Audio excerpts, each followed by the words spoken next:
are back for another exciting episode of The Spicy Life. I know you missed us so much, but we have a new home. I am your host, Spicy Madi. Joined with me is the beautiful and lovely co-host, Dr. Ali. What up, what up? And The Spicy Life is now at Dash Radio. Whoop, whoop. Yes, so we can bring you as much fun and exciting relationship, education, sex ed, therapy, all that good stuff and more that you know that you need. All of it. We have a new home, and we, speaking of homes, you know, today's episode is going to be about the pressure of marriage. Yeah. You know, and so we're going to always start off like we usually do with our spicy dish. So what's going on right now in news and gossip? Ali, you know you stay in the mix. Well, I try to keep my ears to the street. But basically, I'm a little bit too obsessed with like politics right now. Oh my gosh. I can't stop thinking Scandal about after scandal. Just scandalous. Kavanaugh, Trump's tweeting something crazy every day. But on the lighter side of everything, the First Lady has taken her first trip to Africa, which I'm sure she wants to get like a ton of points for going to Africa. Right. We get it. You care. You're pretending to care, whatever. And so she really does. The biggest story out of this, which is she's kind of frustrated, but I kind of see a point to it, is that she wore a pith helmet. That little round hat with a little brim around it. What was the reason she went to Africa, though?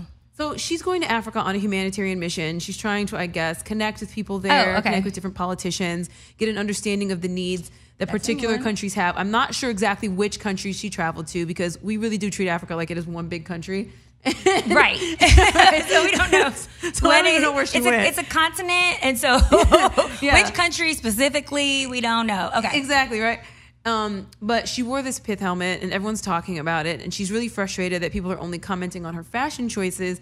But so for those of us who aren't from Africa, we don't understand maybe the meaning and context of that helmet. People came from Europe to colonize the continent of Africa, and they came wearing that hat. So it's basically like walking into like African American Histories course at some university wearing a Confederate flag jacket.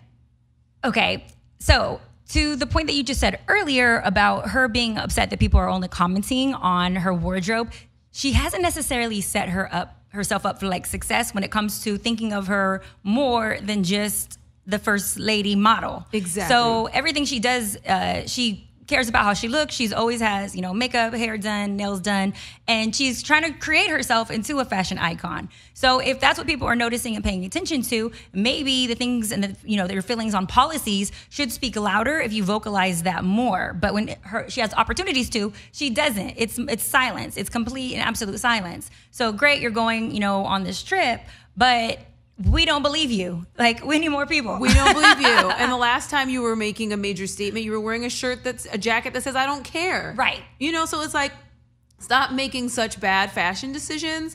And maybe people will stop having so many things to say about the way you dress. When you're trying to turn your clothing into a statement, people are going to make statements about it. So if you don't want us to care, wear something simple. Look like Jane Goodard as she walked through Africa wearing some like gaucho pants with pockets on the side and a white button up and call it a day. Did she wear heels again like she usually does? I'm sure. I didn't see anything below the pith helmet. I was like, what is she doing? What is happening? So that's one thing, but on the lighter side. And then of course, we have like some really interesting stuff with Jennifer Garner. Oh, okay. Yes. So basically, Ben and another Jen. God, he likes Jennifer. He loves Jennifers. He's got a thing for Jennifers. I didn't even think about it. So Ben and Jen 2 is dunzo. So I don't know about you. I don't know if you're surprised or if you saw it coming because it's a Hollywood couple. Yeah. But I think that I think a lot of marriages are set up or at least contrived in Hollywood to advance your career. I think that they intentionally, because marriage is usually a business decision. Contract, in addition to the romance and the love and the passion, it's a contract. It's, does your assets make sense for me to align with my assets? Yeah. And so I feel like, I don't know. We never really got insight into like this deep love that they had, but they both seem like very relaxed, boring people. As much as I love them in the films that they do, I don't see a lot of fire and passion in either of them. So they probably got bored with each other. Yeah, something happened, whatever it was, but it just makes me think about kind of like what we're trying to talk about today, which is do people get married to people that they shouldn't marry in the first place? Right. Like, is that even a thing? Because I don't know much about what happened with Jen and Ben. Was their clock ticking and she just wanted to have kids and so did he? And he was like, you make sense. Let's do this. Or were they madly in love with each other and couldn't live without each other? That's it. I'm all about that mad in love. Mad in love. So, okay, so since we're talking about two people who divorced, and I'm sure they'll be remarried within the next couple years anyways, to another Hollywood celebrity. Because, I'm not Hollywood enough to have an arranged marriage for publicity, so I am. Well, I make fun with my husband all the time. I tell him that he better not mess up because I am a professional matchmaker, so he can get replaced. As much as I love Hilarious. him, I tell him that I'm married for love. The next time is going to be for money. Like, don't get it twisted. Like, so good I'm point. like, Someone actually asked me the other day, like on a real tip, like, well, why did you get married? Because so I'm not a person who really believes in like a lot of Christian or religious ideologies. Okay.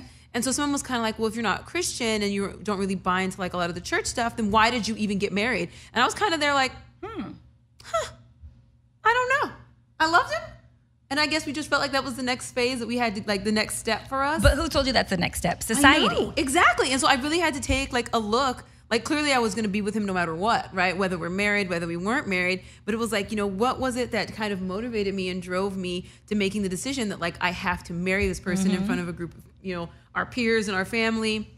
And I realized it definitely was like, it's a societal decision. Society does push you because no matter what you believe, we live in a country that is basically primed and established on Christian beliefs. And so all of us, whether we're Christian or not, kind of have this Christian core to us. Oh, for sure. And Whether so we know it or not. whether you know it or not. And it's like, because religion is, marriage is a religious kind of an act. And obviously there's legal implications. And so now if I go to the hospital, he can like sign for my papers and he can pull the plug, I guess.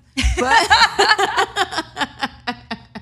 so I guess maybe that was a reason, like, he wouldn't pull. I don't think he would pull the plug on me. My mom probably would, but I don't think. I think my husband would pull the plug. He's like, I'm not dealing with this. He would look at a budget sheet and say, you know what, no, my husband would be there. the return on my investment isn't working out to keep her on this life support. Pull it. Take it out. Shut it down. This doesn't make any sense for our bottom line.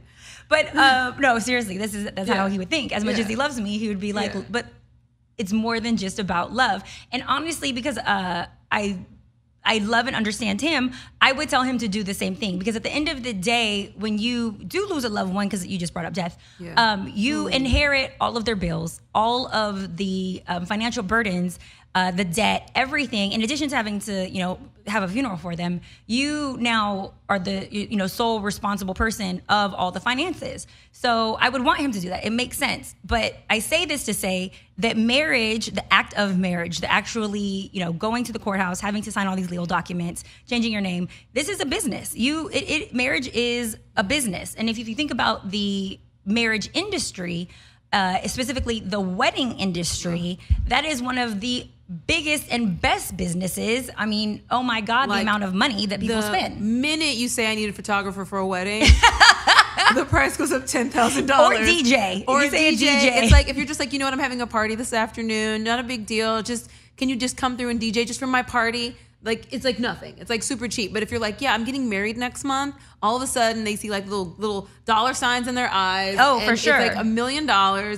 My fee to MC weddings, because they want someone who can speak on relationships and love. I charge $250 an hour. Don't hit me up if you haven't budgeted. Don't hit a rub that into your wedding. Don't hit a rub. That's a little commercial for Spicy. Wherever the commercial mark is going to be, there's going to be a link, I'm sure. Wait, but real talk though, when it comes to weddings, that's one of the reasons I think that a lot of people want to get married. They've dreamt about their wedding. Yeah. They feel like, oh my gosh, the clock is ticking. And we speak often about the clock ticking. But a lot of times people want the wedding and not the marriage. Because the marriage is the part that's the real work. That's it. But let's dive into all the reasons that you are feeling the pressure of getting married. Like, number one, I think we talked about it, society. Like, your parents, your family, your friends, everybody, especially if you're a woman, it's unfortunate, but we really get a lot of this marriage propaganda thrown at us. Like, for example, I'm from California. I went to high school here and I've spent my entire life here. And at my high school, we didn't have like home ec, but we had this class where the women had to create a binder basically a wedding book. What? Where we had to plan our entire wedding. We had to get pictures. They had to do that in high school? Girl, yes. We had to plan our entire wedding. I still have this wedding book with my like bridesmaids dresses, budgeting, like meal, like how much the meal is going to be, everything. And then the boys, their assignment was they had to get a ring and plan a honeymoon. What? Or they had to plan to get a ring. Yes. I have never heard of a high school assignment like this. I remember the egg. You had to carry around an egg and pretend like it was a baby. We had that horrible baby with the key in the back.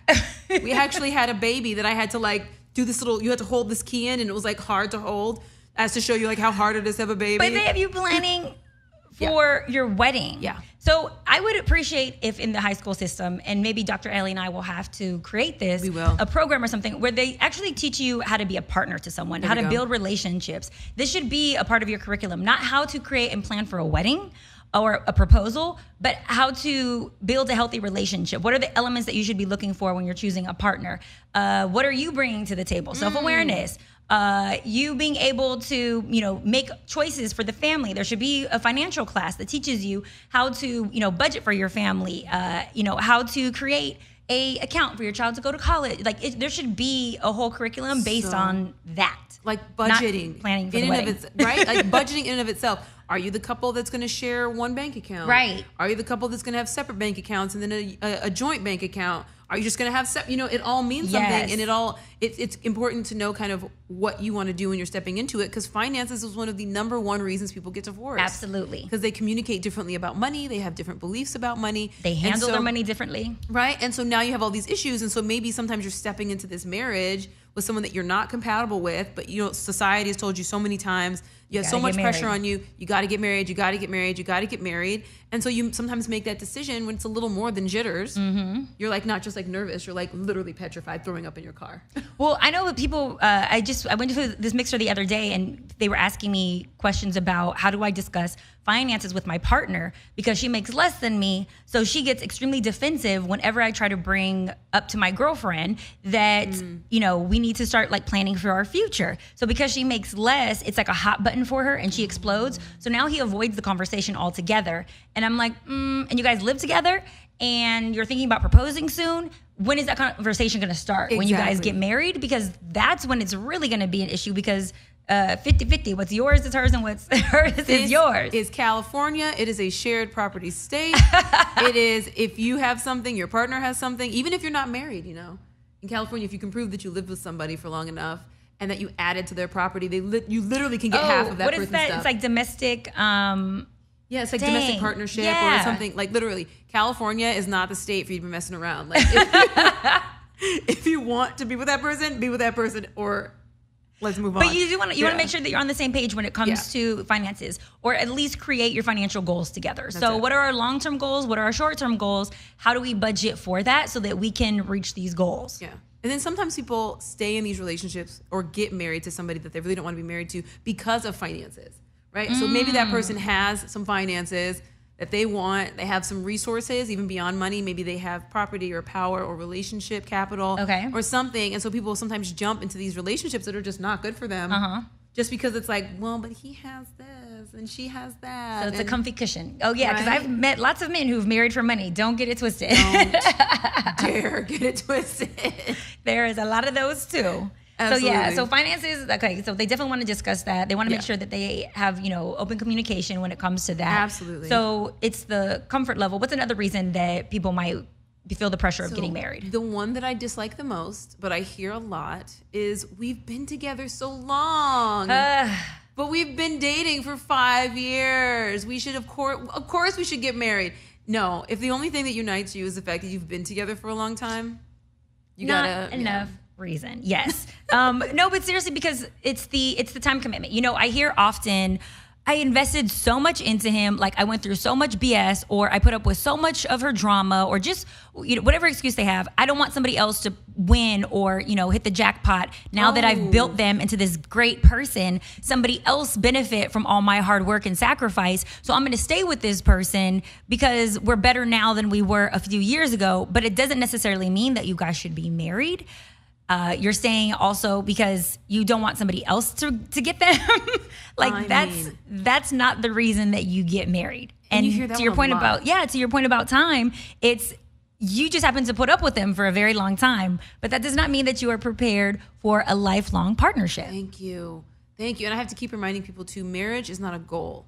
Marriage is a result. You and I always disagree on this. I always say this. I think it is a result of a happy union. I don't necessarily think it's something that you can actively work towards. You can work towards making yourself a good person for marriage or for a partner, but you can't ultimately force him to marry you. And so the reason why I disagree with marriage being a goal is because if you are somebody who desires love, if you're somebody who wants a lifelong partnership, and that is a part of your goal list, whatever your goals may be, if it's one of your relationship goals, I know your point is that it's dependent on somebody else agreeing to that. But the reason why I disagree with Dr. Ali is because I think everything in life is dependent on someone else agreeing to us getting that thing accomplished. Whether it's, I want to get a new hairstyle, somebody's got to cut it for me or dye it for me. If it's, I need this job at X, Y, and Z firm, yes, I can be as ambitious as I want, but somebody still has to say yes to hiring me. So no matter what that goal may be in mind, even if it's falling in love, the person still has to choose love. So I do think that it can be a goal. I just think that you have to understand that you can only bring to the table what you bring to the table. You just have to bring your best and make the best decisions when it comes to who you're choosing or what company you're choosing or what person you're choosing or, what haircut you're choosing. And low key, I think we're saying the same thing too, is that the goal is being better. Being this, being your best. That, being your best, like identifying your stuck points, identifying the pieces of your personality that aren't necessarily always conducive for relationships, right? That's the hard part. We all got those. Like you said, so even if the goal is to get your hair cut, you're right. But your part is I have to find the person who's going to cut my hair. Do my research. I have to figure out what I want it to look like. What colors do I want in my hair? Do I want this? Do I want that? And then you present it to the right barber because don't just go just to anyone. There are the wrong barbers. Correct. But yeah, okay. So I think we're saying the same thing. Me and Spicy tend to agree, but I think this is one of our areas where we agree less. We agree less. But we hear it often, though. We do hear often that it's a goal for a lot of our clients. Yeah. So we're with you, though. We get it. We understand the why you want it. That's it. What's another thing that we hear often as far as marriage and the reasons? I think one of the reasons I hear a lot of people saying they married someone that maybe they knew they shouldn't was also because they were too embarrassed. What if you're on your wedding day and you find out that this ne'er-do-well that you're going to marry has done something he shouldn't have done. But your friends, your family, your cousins, everyone's out there. They're waiting for you to walk down the aisle, and they're just mortified. What do I do? They're afraid to call it off. Right? Or even if it's the week before, even if it's the month before, I think I would still, so there's that embarrassment. I completely understand the embarrassment factor because once again, you've already spent so much money. What are your friends going to think? What is your family going to think? Also, too, is it going to solidify you as a failure? You couldn't even get this relationship right. You almost got them down the aisle. You almost got that person to, 100% commit. If you call it off because you know that you shouldn't be with that person, what does that say about you? It makes you have to look within, and you don't necessarily want to do that. You don't want people or society or anyone feeling sorry for you or feeling like you're incompetent. We take that ish personally. And so I understand thinking, oh no, I'm gonna just go through with this. And then if I have to, get a divorce later. Oh my gosh. I've actually divorce should not be your birth control. Just abortion should not be your birth control. Exactly. It's not. Mind you, I believe in both, okay? Both are necessary. Yeah, but let's work to prevent. But let's do what we can to prevent having to use divorce, in order to rectify the situation. The condom of relationships. Divorce is the condom of relationships. How do you wrap it up to make sure you are entering into a safe relationship? What should be the condom? Okay, let's think about the condoms. So how do you wrap it up to make sure that you're entering into a safe relationship? It starts with communication. It starts with communication. I literally think that communication is the number one thing. I'm so hesitant to tell people this is the thing you have to do because it's different for everyone. But honestly, more and more and more, I'm seeing that if you're not communicating, it's just your relationship is not going to work that well. It's going to be difficult for you if you can't communicate with someone. I also think that you need to understand your attachment issues. Is your person someone who prefers independence versus the insecure attachment. I think that there's certain levels that you need to understand as far as each other's background and history and family. So a lot of it does deal with like conversation, but a lot of it is to time. I know a lot of people that have just met and within a year, they feel like because they're at a certain age, they can make, these mature decisions now, but they haven't been through enough conflict. And then the next level is enough conflict resolution in order to really understand, can they, withstand the trenches? Can they, withstand the, hardships of time in this marriage? Because it only gets more challenging and challenging. And when you go into this marriage, you now, sadly, if something happens to that person, you're responsible for that other person's like well-being. Yeah. Yeah. And so you have to have something beyond sexual attraction. You have to have something beyond money, because all of those things can go away. If you married him for his money and he loses his money, or she, he marries her for his money. Because I was watching SNL, and this whole relationship between Pete Davidson and Ariana Grande is freaking hilarious, and I love it. And he was saying jokes about how she's making more money than him. Because she's making so much money. We're all about female empowerment. Right. Yes, go Ariana. She should be making more money than him. Yeah, she's a boss. Exactly, a boss babe. But so it's like if that's all that your relationship is based on is money or sex dries up sometimes.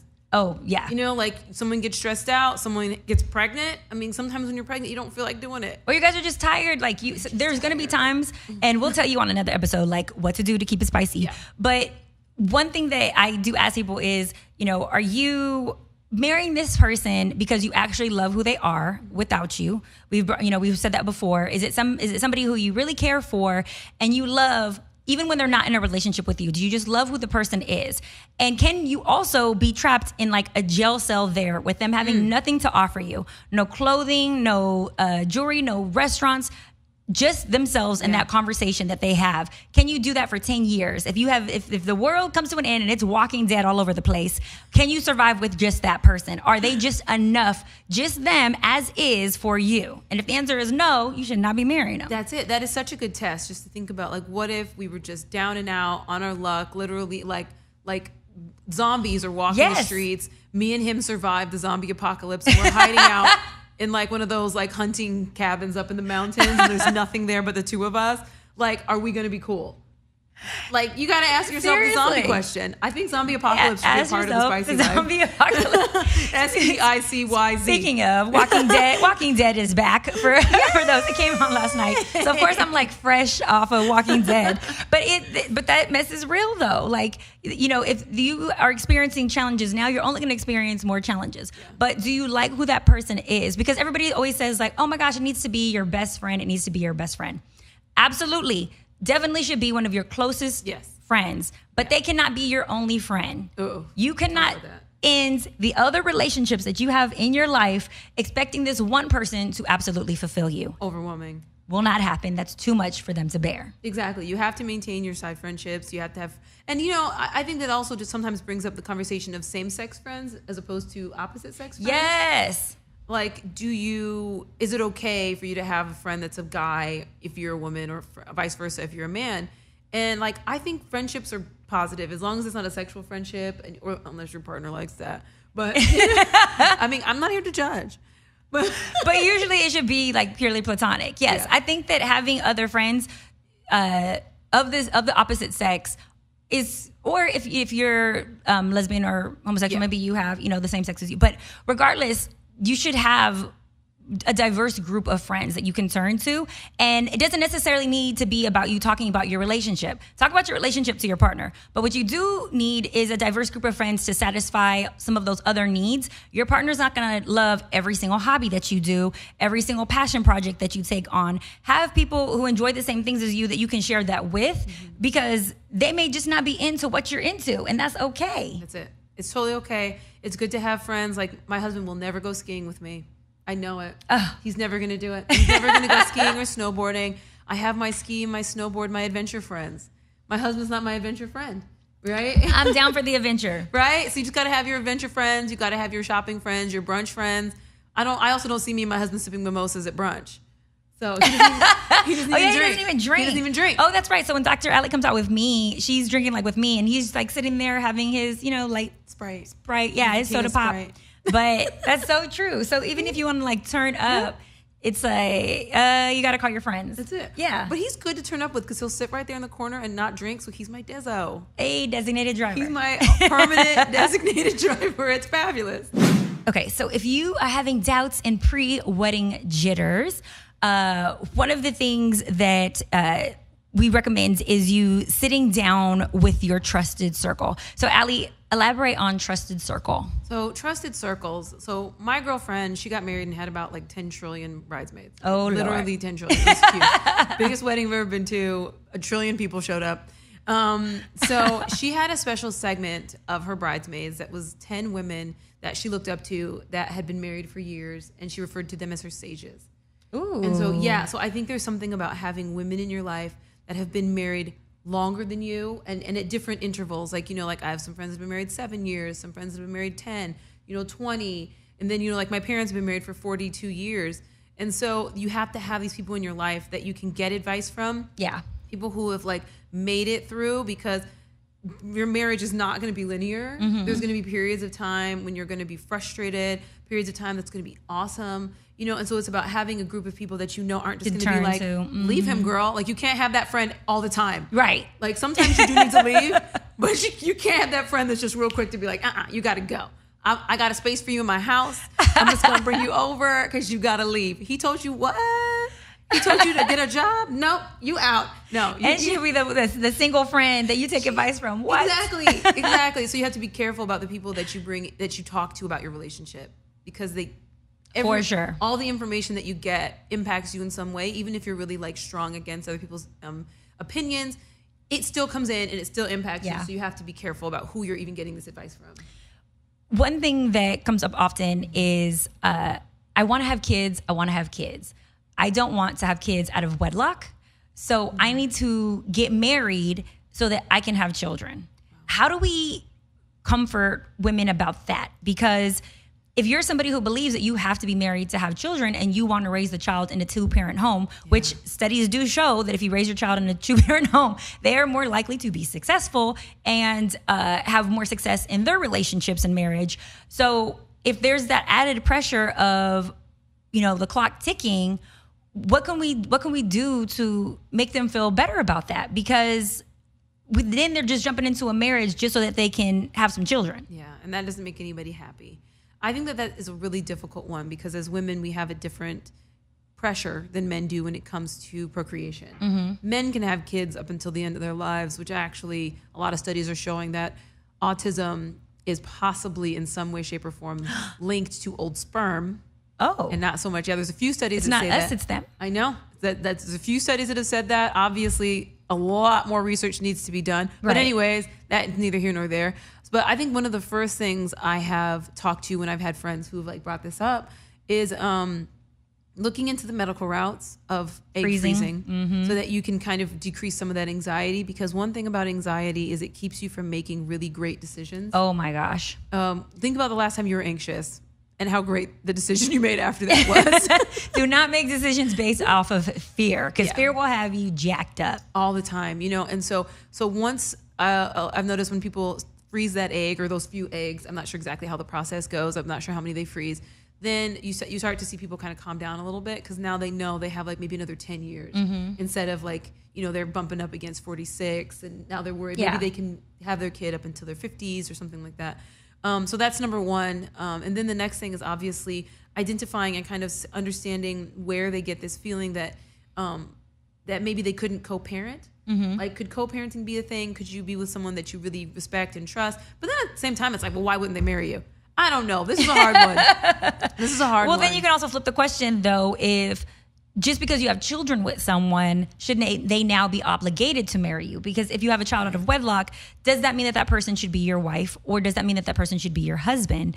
And if you are not in love with the person and you do not think that the person will make a good partner, but you already made the mistake of starting a family with them, you do need to make a wise decision about whether you marry that person or not just so that you can make a right or virtuous, woman out of her, or vice versa, make, him there for the child, if you think that's the only way to like hold on to each other, or you guys feel obligated to do that, that's not still a reason to get married, because you're still going to wind up separating if you're not in love. And you brought up such a good point, the stats, right? A lot of studies show that 2-parent homes yield kids that are less anxious, that are more, that have more stability.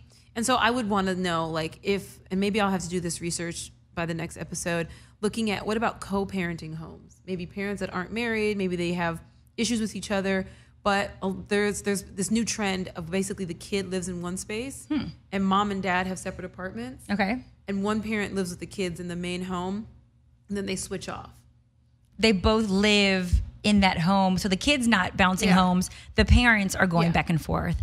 Oh. Yeah. And so I'm not sure how that looks and how people That's got to be challenging, though, if you get a new partner. Yeah. So if you what if you're... Maybe the new partner just stays in the apartment. They just stay in their own place, and you just live 1 week with your kids, 1 week with your partner, 1 week with your kids, 1 week with your new partner. But because I think co-parenting can work if both participants are being really mature and really are focused on the kids, and their common love, because these beautiful little babies are a perfect representation of the two of you coming together. But where does so there's 2 apartments. There's 3 houses. There's 3 there would have to be places. 3 places. There's 3 domiciles. That's very expensive. I know. Because I'm just thinking, if she's living there 1 week, then he moves in to take over the next week. She's got to go to a different apartment. Yep. If either of them get into another, and he goes back to his apartment when it's her turn. If either of them get into another relationship, though, that now takes a lot of security from the new partner, Possibly. allowing you to move out the house for a week to go take care of your kids and then come back the following week. Yeah. And if you start a new family and you have a new child with that new lover, now you're leaving that kid to go co-parent your other kids. Things need to be adjusted. And I don't know if I can see, But I think that's okay when you maybe only have one child, but if you have like 2 children from 2 different homes, I can see somebody still suffering. But I'll also say that that's why it's so important to me for you to be very purposeful when you have children. Because once you have children, your life kind of stops being about you now. Yes. And it has to now be about this kid, at least for a period of time. Like, clearly kids get older, and each kid is mature. They mature at their own rate. Yeah. And so, you might have a 14-year-old that's more mature than the average 30-year-old. You never know. But I think that's why. So if you do have kids with someone that you're not married to, then you now have to think about the sacrifices you have to make, and maybe not getting into a new relationship, at least, early on in the child's life. And so I think that is some of the complications, which is why I think a lot of women say what you were talking about, which is, I just want to get married. Yeah. I just want to be married. I just want to be locked in. But then there's the pressure, and then they might make these decisions to marry someone that they shouldn't be with. So it's like, maybe they just need to wait, sit on those frozen eggs, and hope that they find somebody worth marrying, because it's really important to find someone worth it. Because you could still find yourself in a situation where you get divorced and you're still right, and you parenting. still might be a single parent because you're married the wrong person. I don't think we take into account enough of, will this person be a good father and why? So when we're dating the person, it's one thing. It's like, oh, he does so well with his dog, or he loves kids. Great, but will he be a good father? Because you can love him all you want, but if so, what are the signs that he showed he'll be a good father, and what are the signs that he showed he'll be a good husband? What has he shown you in the interim of you guys being boyfriend and girlfriend, which is why time is so important in you investing in the relationship, that he has shown you that he will be great in this partnership, and vice versa. What has she shown you that she will be great in this partnership? Because if something were to ever happen to one of you, that's the other person that's raising your child. That's it. And my mom, till this day, sends me so many apology texts all the time about the men that she chose for. She's like, because we're more affected than she is when it comes to her divorces. The men who she chose to, father her kids, my mom's been married 3 times, weren't the most solid when it came to really wanting a family. They did it for her. They didn't even know what it took to be a good parent. So we face the aftermath when, we go to, daddy, and we're like, hey, we need help with this, or, what's some advice I can take? And they don't really care that much. It's more like, oh, well, I just pay the bills. Like, this is what I do. That's not my job. And so I just think that if she would have taken more time in, really learning her partners, she wouldn't be fast forwarding, 30 years later, apologizing for who she chose. Yeah, and I think that's real. It's hard to figure out if someone's going to be a good parent. Like, what are the features? What are the signs? That someone's going to be, a parent that's going to be able to raise a child into like a fully functioning safe member of society. You know, that's balanced. And sometimes it's hard to figure out, but I think a big one is patience. Patience is huge. And I'm not super patient. Are they nurturing? Nurturing? Are they kind? Yeah. If they're not kind, if you love you some assholes, like I do, I love a good asshole. But they don't know how to be kind to me. Like, it's one thing to be an asshole 24/7. It's another thing to like only do it jokingly sometimes. Like, you got to be able to turn it off. Yeah. Are you kind? Are you somebody who's able to demonstrate affection? Yeah. Because even if that's not their love language and it might not be yours, your child still needs affection. Yeah. And for all this, the talk I did about religion earlier, I love that all of the things that we mentioned were beatitudes. I think that that's one of my favorite things is, love is patient, love is kind, love is long suffering. Hey, that's what the Bible says. You know what I'm saying? I think that it's and it's so true, that those are the things that love is. And if you are those things, then you'll be good for a kid, consistency and like my husband definitely has way more of those traits than I do. I'm definitely going to be like, okay, I gave birth to this baby. Now here you go. Mama's going to Jamaica. I'll see the two of you in a month. I'm letting my husband know in advance. I was like, I'm selfish. So I need my me time. I still need time with my friends. Like, everybody says, oh, that's going to stop. Because at some point, says that. We'll have children. But if Allie and I are still talking it over. We're trying to figure. We're going to time it. So we'll just have babies in the background. But before we married, though, we talked often about how we envisioned our family.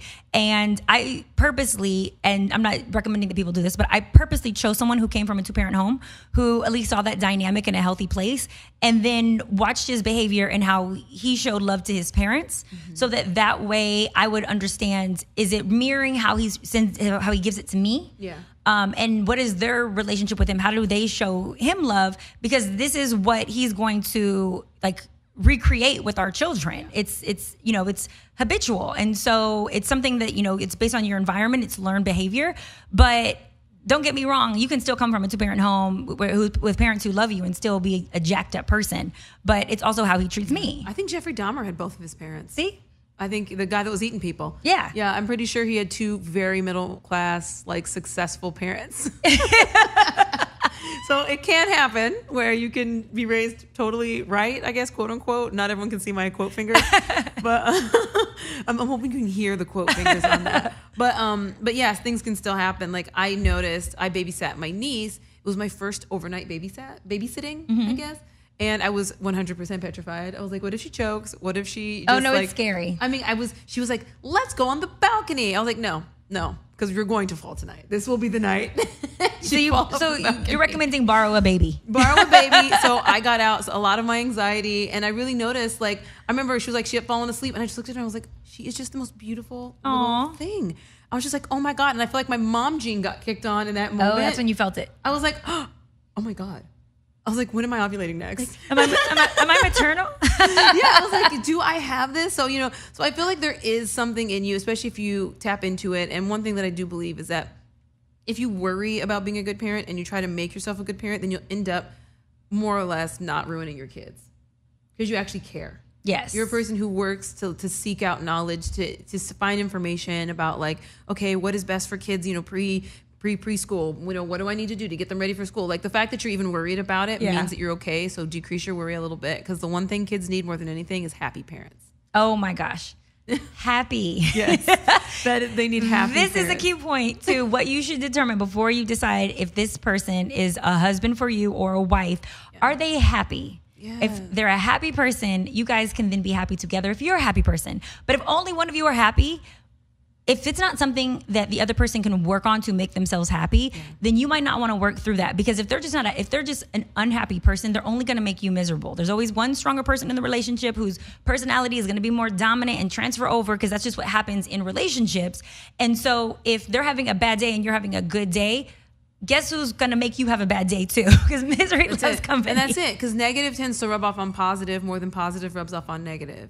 It's easier to absorb some of the negative energy from people. So yes, 2 happy people. Make sure that the person you marry, if you decide, you know what, I think this is the one, I'm not quite sure, I have the marriage jitters, make sure that you're happy with that person and that person is happy as well. And not just with you, this in life in general, with themselves. Exactly. And I think there's also such a huge component of needing to be connected to your gut. Yes. Like, who am I? What do I believe in? What does my gut sound like? The gut check. Like that gut check, and I think so many of us have fallen out of touch with our gut because we get all of this societal information. We get all of this stuff that comes in. And one of the, like, I learned this in grad school. It's kind of interesting. Like, when people kind of fall out of alignment with their gut, they tend to do what we call regulate to the external. So basically, you kind of begin to develop your sense of who you are based on what other people tell you about yourself, based on how other people are treating you that day, based on other people's moods. And that starts when you're young. A lot of times, like something as small as, Mom, I have to go to the bathroom. And your mom's like, no, you don't. You just peed. Like, so now you've kind of learned, like, oh, my body tells me I need something, but I don't. And so it's really important to give kids a sense of agency, to develop that sense of agency in yourself. Again, trust your instinct. You know when you need something. You know when something isn't right. Literally was dating this guy like years ago, obviously. And I went to his house for the first time to spend the night. And and I laid down because we were about to go to sleep. And I could not stop itching. From head to toe, my entire body was itchy. I couldn't stop. Bed bugs? No. Or anxiety? Anxiety. Like, I left and I had to leave. To the point I was like, I'm sorry. Good. Get your ass up. You don't want to be there. Leave. I went to the car and it all went away. And so I was like, all right, my body's telling me, like, I wouldn't listen to my gut. So my body literally threw me into some like allergic reaction. I think what happens is we stop trusting ourselves because we make mistakes in the past. And so now we stop feeling like we can make good choices. Yeah. And so we ignore our gut instinct, sometimes because also too, we just want what we want. And so we do a override in order to get what we want when it may not be what's healthiest for us. So I definitely agree with you when it comes to do the gut check. Yes. Make sure that you are in alignment, your instincts, your intuition, it is there for a reason. We are going to wrap up this episode. If you guys have any questions, and we want you to know that you guys can email us, you guys can call us. It's always important that if you don't have anybody to help you, like if you don't have anybody to lean on us. Let Dr. Ali and I be your new besties. Turn to us if you guys need help with anything, or you're in a relationship or you're trying to get into one. Like, we definitely want to be of value to you guys. So, please reach out to us by, any way that you can. Anyway. You can always play with my Twitter or stroke my Instagram at Spicy Madi. And you can also go to The Spicy Life and go to thespicylife.com, and then also info@thespicylife.com as well. If you guys want to learn any additional information, you have any questions, please reach out to me. Beautiful. And I'm Dr. Ali. I can be found at AllisonHicks.com. That is ALLYCINHICKS. And that is also where you can find me on Instagram. Unless you want to go to my itty bitty Instagram, and that's just under Dr. Ali. So it'll redirect you to my big one. There you have it. You have just been spiced. Hey. The Spicy